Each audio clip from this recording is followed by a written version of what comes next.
Right, hopefully I got a good enough view inside the oven cavity, because these screws won't budge because they've been not welded for so long, so we're going to have to get a slightly different route by getting the side brackets off.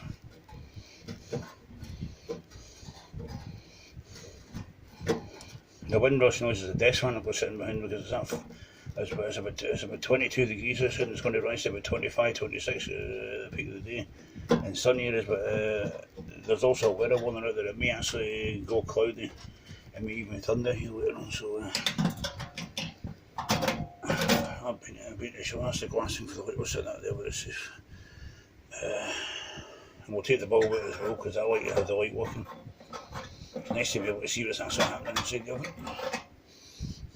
We'll put the bulb up on top of the hob in a safe location. If it's not, we'll need to go to a certain DIY store called B&Q in the UK to get another 15 watt E27300 integrated heat resistor bulb for the little ceramic socket under the little glass jar. I'm going to try and clean the little glass jar up while it's out. I'm getting the side brackets out.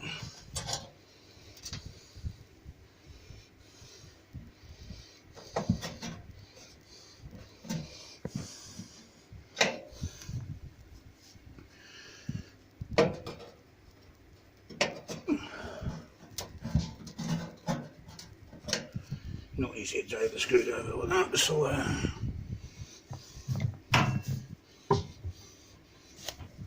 use your hand.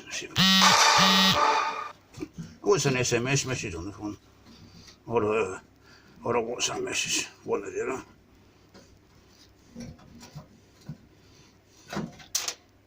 Right, that's that one out, and one more.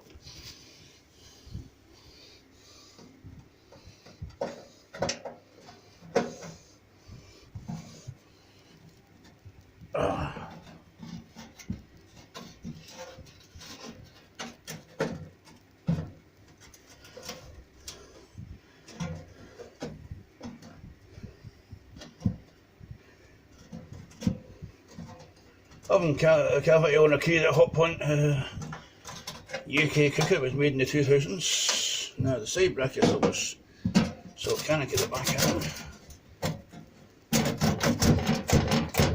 Oh shit! Oh crap and crap and crap! Going to need to take one of the plates off, so we'll take the left side plate off over. This is the non-stick plates, and see if this will let me get it.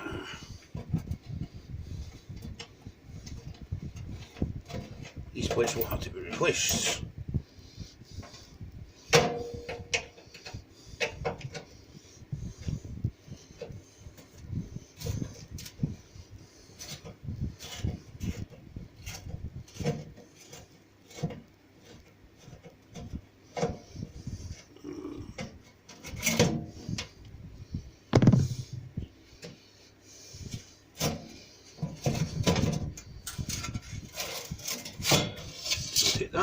That's the stay clean panel on the side of the oven.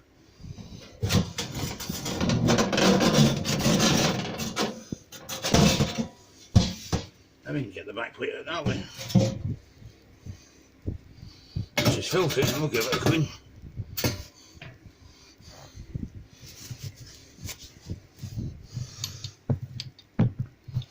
Now here is a component which has failed somewhere. And there is the brake. We'll show you once it's out in more detail.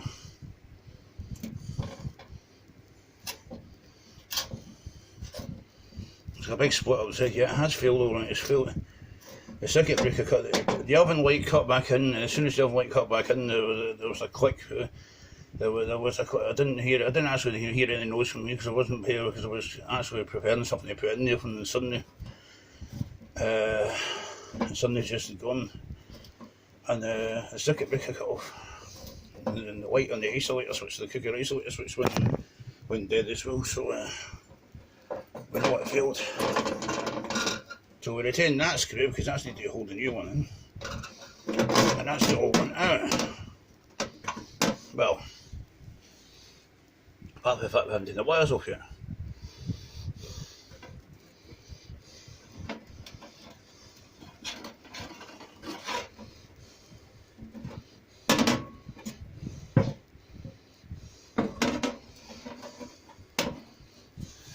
hold the video there. Make a pair of pliers. Back again. No what can find a pair of pliers, but I'm sure I can get this to come out without.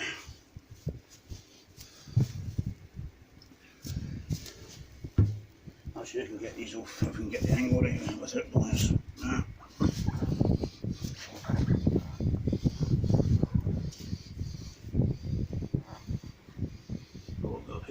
Lean on. See, that's a bit grimy.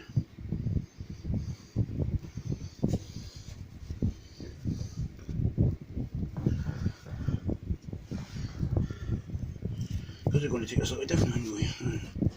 Put these screws to the side so I don't lose them. Right.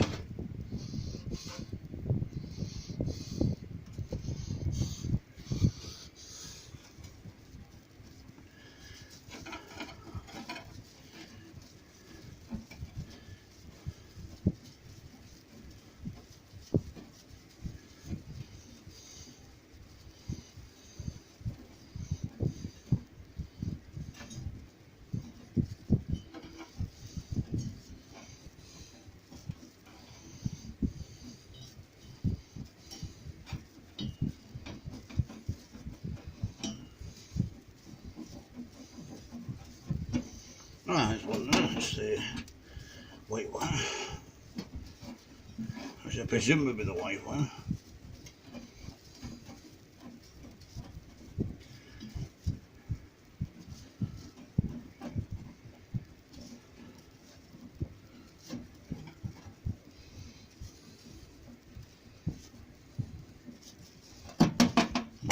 There's a field one,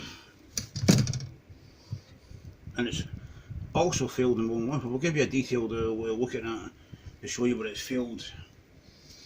We'll give you a more detailed look at where that's filled later on. But we're not obviously looking towards the end. But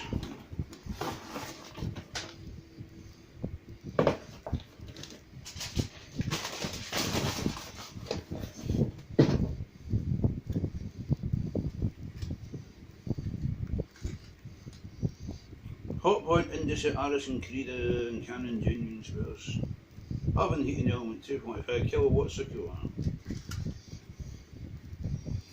In the interest of safety, should all the way installed by the electrician, otherwise such as myself. But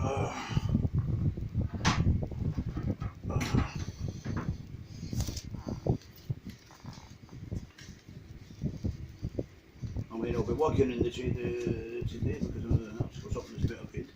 Not on the so very keen my private business private. But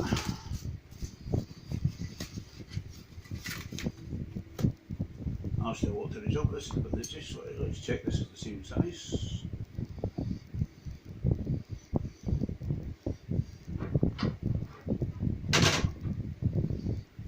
It's exactly the same size, exactly the same type. Right, it's exactly the same size and exactly the same type. Now, this is the new one.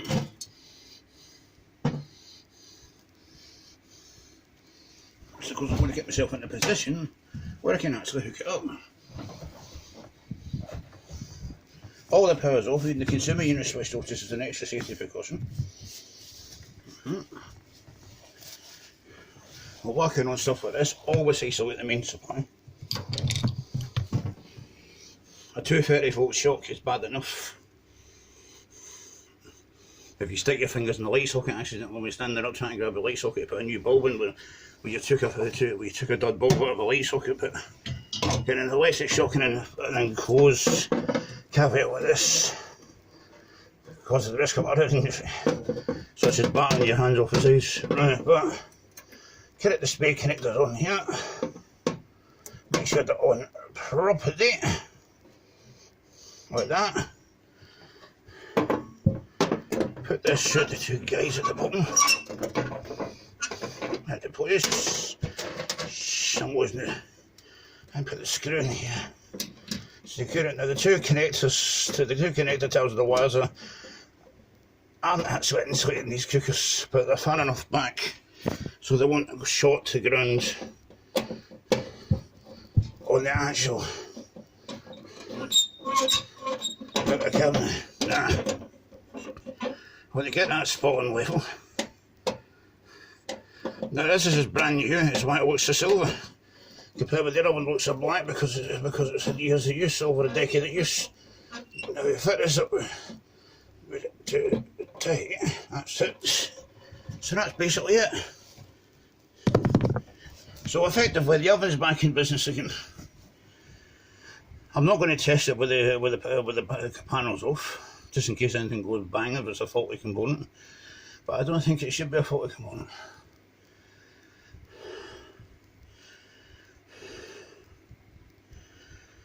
That should be it.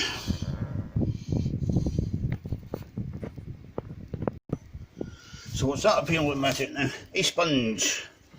We're going to clean some of the grease out of here. Some of the greasy deposits out of here from over the years.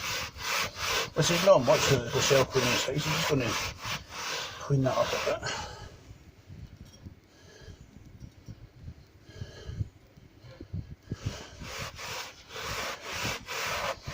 And at the back there, just on the bottom of the powdery deposits.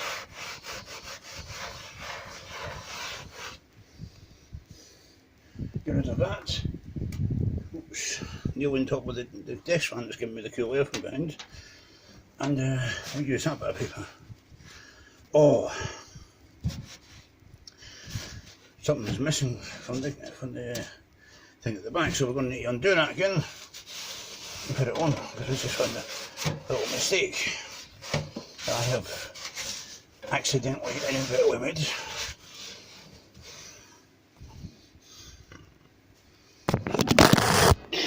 Whoops.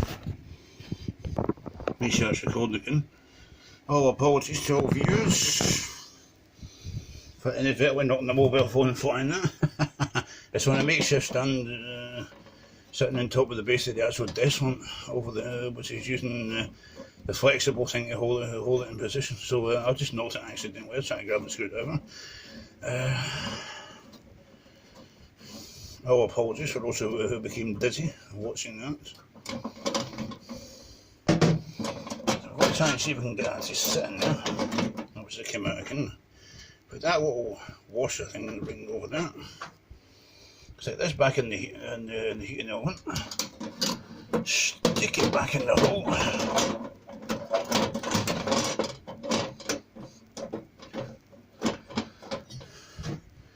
And get it well again.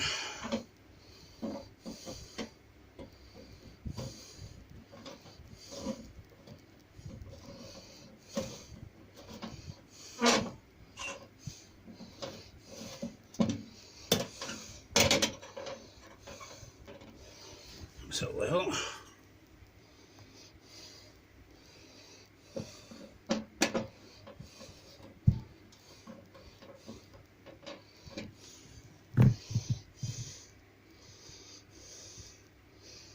That's it in 2500 watts of power it uses.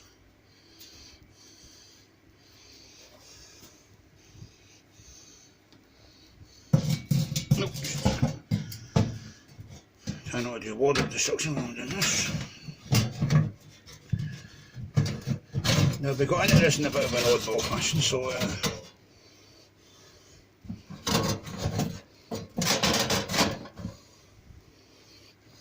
back again in a bit of an oddball fashion.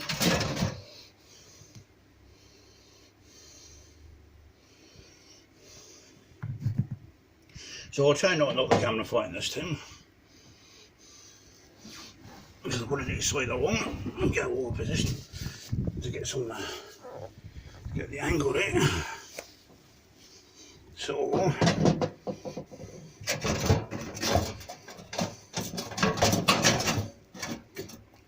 holes lined up, spot on at the bottom like that.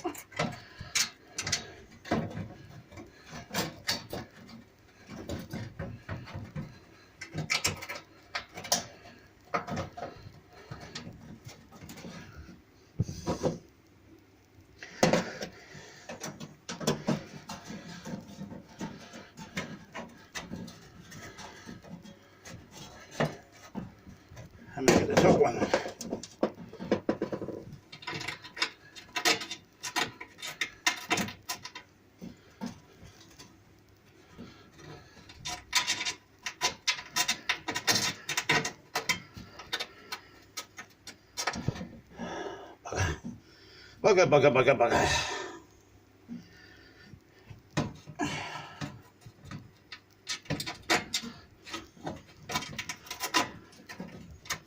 Not exactly the best visibility hot spot here, but hold on to the, don't hold on to the grill, hold on to the top of the hob, which is off because it's an all-in-one cooker. Get that sweet. Oh! Screw that over.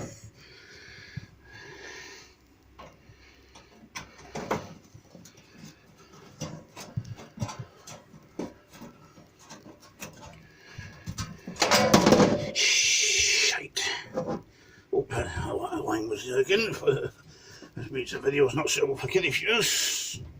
It's not an easy cavity again, but it is serviceable. So we tighten that up because we don't tighten them on the inside of the panels and the fans. That's when the vibration of the fan will cause everything to rattle about, and it makes the bloody cooker louder than what it usually is.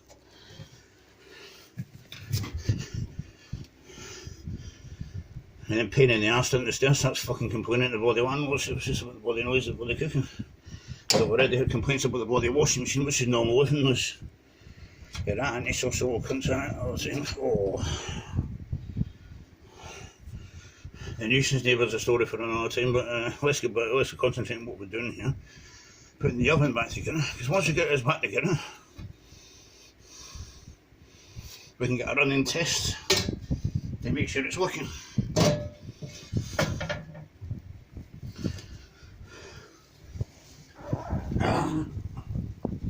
What have we got here? Right.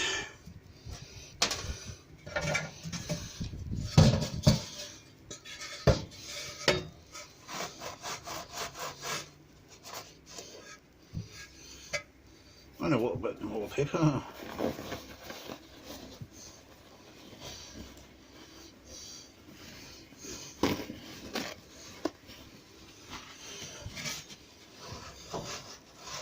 You see the dusty deposit that came off that out of that. Put the self-cleaning side back in.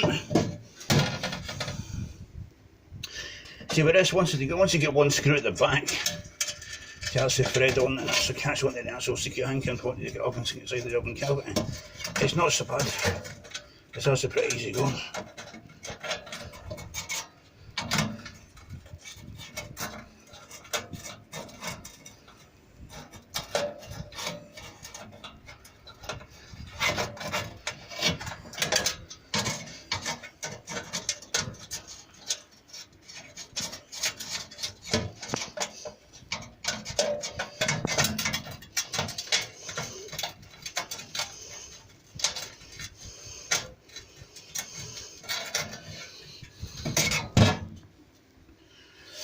But the other big problem is the height.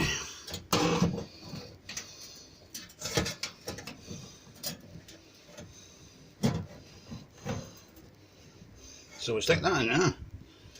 No makeshift job. What we're going to do just now.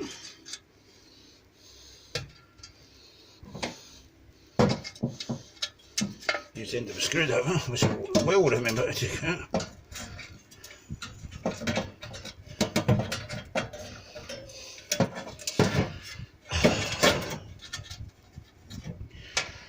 These are rest.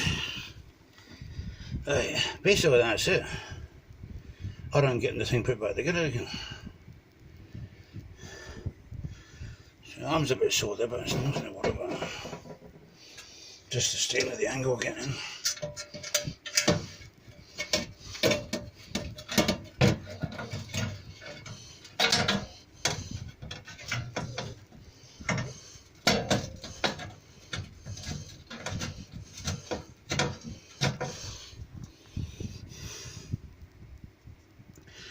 Right, that's the top one going, so you can pull the screwdriver from underneath.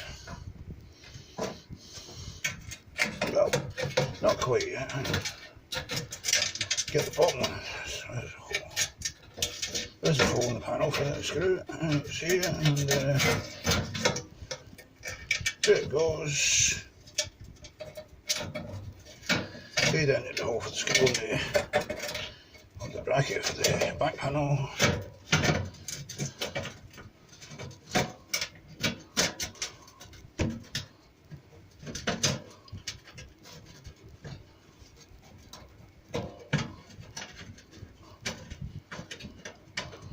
And there we go.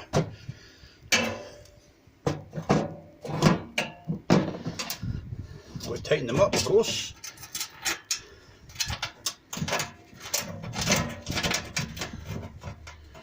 Now when these things are brand new, you sometimes get a puff of smoke from the oven because you have to burn the coating off them because they're brand spanking new.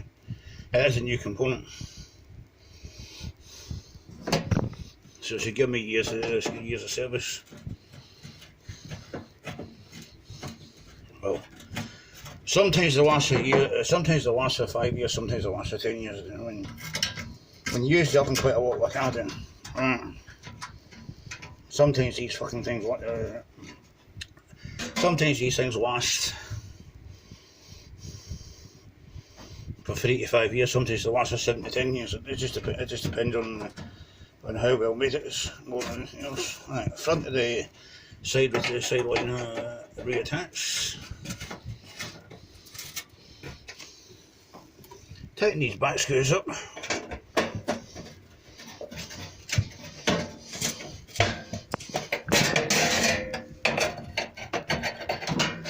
And this one, of course.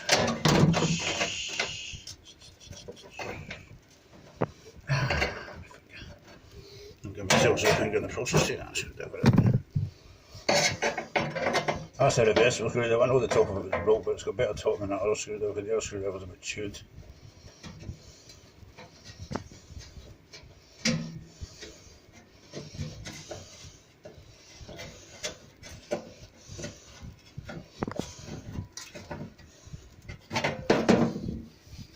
And the little 15 watt General Electric light bulb, which is it General Electric?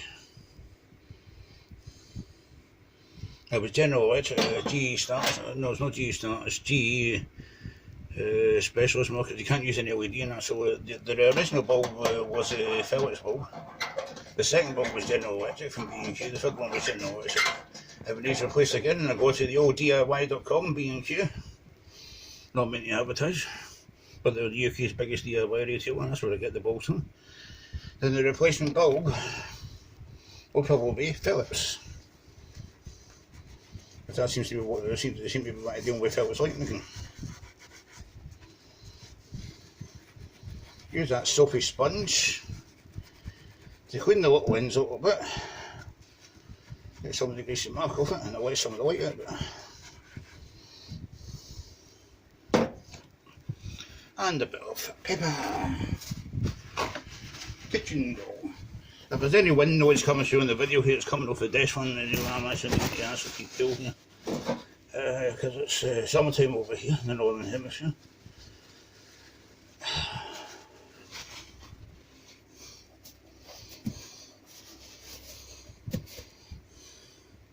And we put in this little, just a little glass jar thing that keeps the steam out the front and stops it shorting. Put that in there.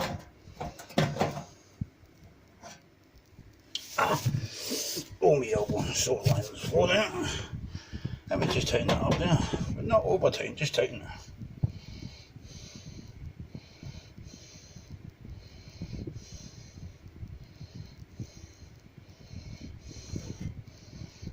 So that's basically it. Oh.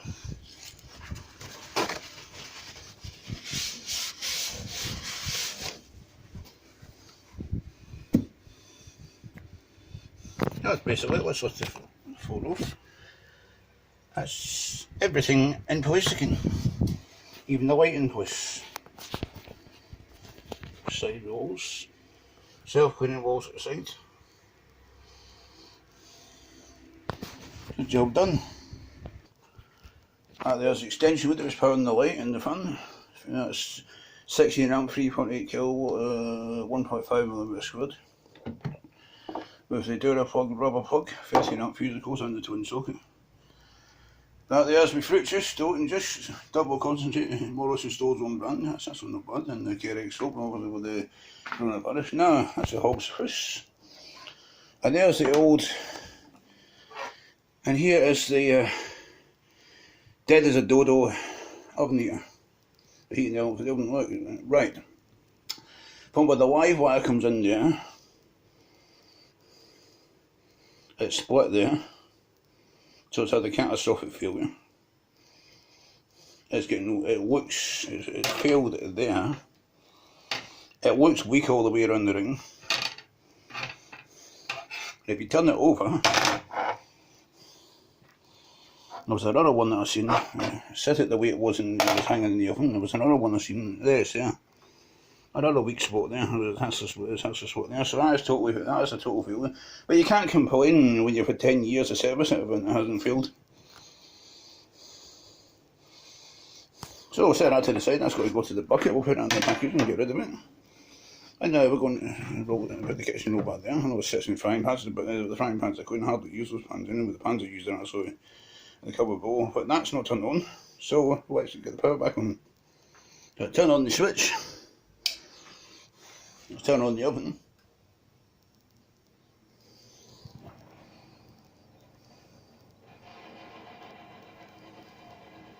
The fan makes that noise normally anyway, so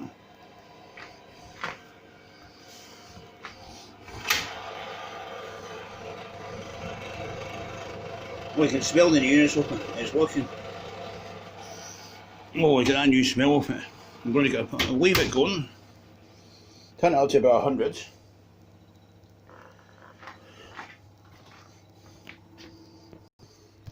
Extractor fan time. And a bit of ventilation.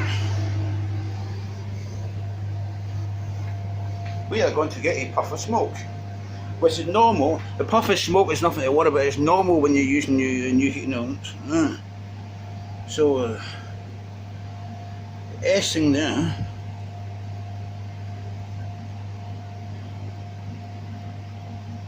I'm not entirely sure what the S is actually for service, if I hope everything will focus. If it's actually supposed to be for service, and if it's for what the S is for. But, now we open that.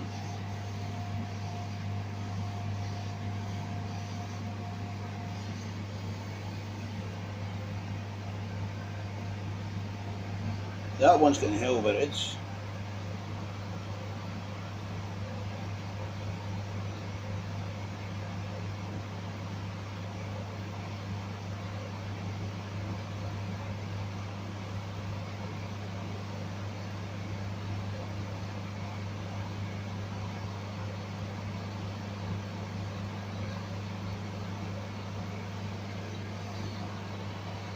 But it is getting hell of a red. It's obviously not the same supply, but it is working. We'll turn it off again, because you don't want the heat building up in here. It is working. But compared with this one hardly got rid of it all. That other one's getting hell of a red. But it is working.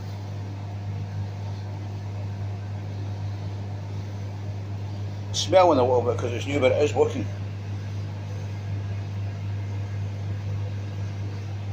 If you look at this, the thermostat's got it off again, so it is working. You let that cool down. So we'll turn that off and we'll turn the power off again, because every single watt costs money. So there's the box, the old one, the new one came in. That's basically what the label says there for the part. Nothing much else to it. That's it. And that's the old one. This is all years of service. Like I said, with the voltage coming into that switch is about 229.88 volts. It's just below the regulated UK harmonised 230 volts. You may be getting 240 to 250 volts in Australia, but in Tasmania, but in the UK it's the same as New Zealand, and it's the same as Central Europe. It's 230 volts, it's 220, average 220, 230 volts. We get about 230 volts over here in average. Sometimes it's about 233, sometimes it's about 227, but it's about an average. But that's not why that's not why that new heating element is coming up right on. So it's just that new heating element's probably a different component supplier from that one. It's probably a different component supplier from that one.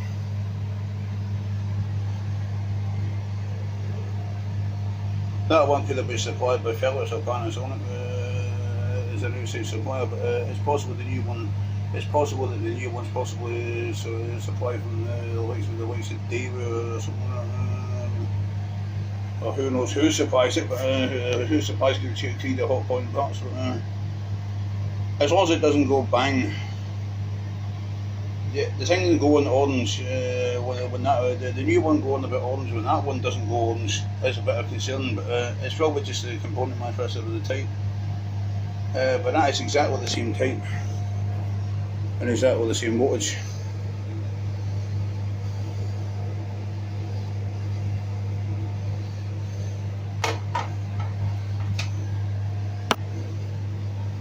There's nothing you can actually identify that with the grease on it over the years.